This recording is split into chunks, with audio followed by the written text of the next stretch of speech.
The Strait of Hormuz is one of the most important choke points on Earth. At its narrowest point, it is only about 33 kilometers wide. Yet a huge share of the world's oil and gas moves through this single waterway. That is why countries across the Middle East are building backup routes. No single project can fully replace Hormuz. The scale is too large. But pipelines, ports, railways, and trade corridors can reduce the risk by giving exporters another way out.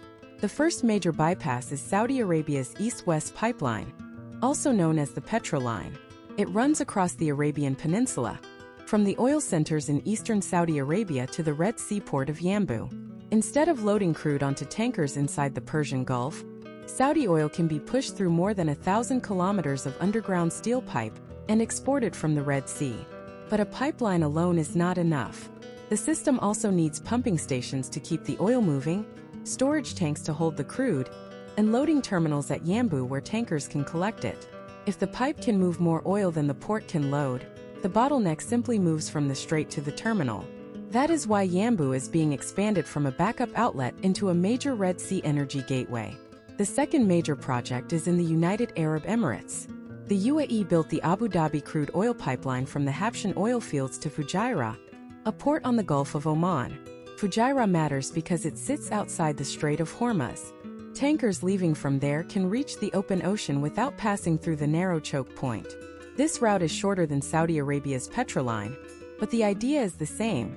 Move oil away from vulnerable Gulf terminals and send it to a coastline with wider access.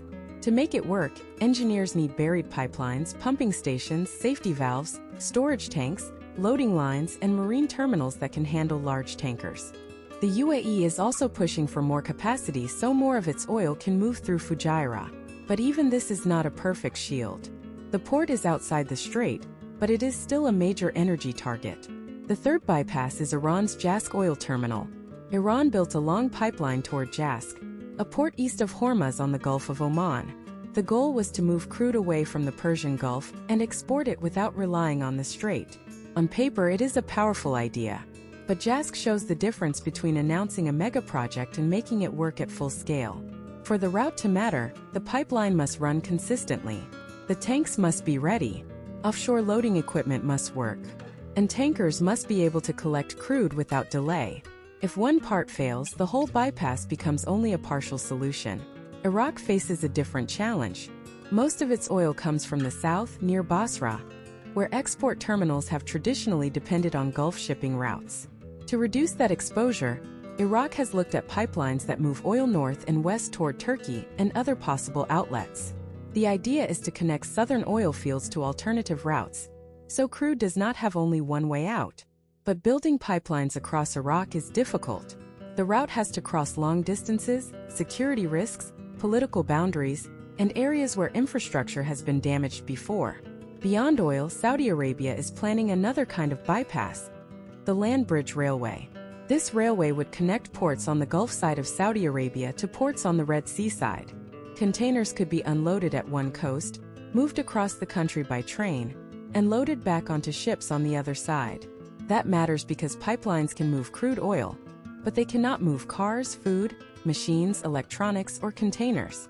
So replacing Hormuz is not about one giant project. It is about building a network.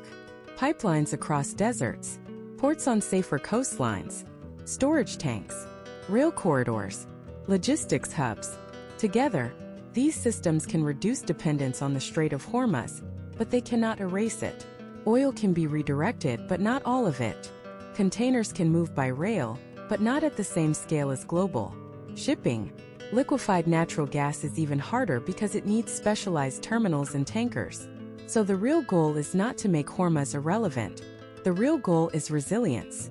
From Saudi Arabia's route to Yanbu, to the UAE's pipeline to Fujairah, to Iran's Jask terminal, Iraq's future.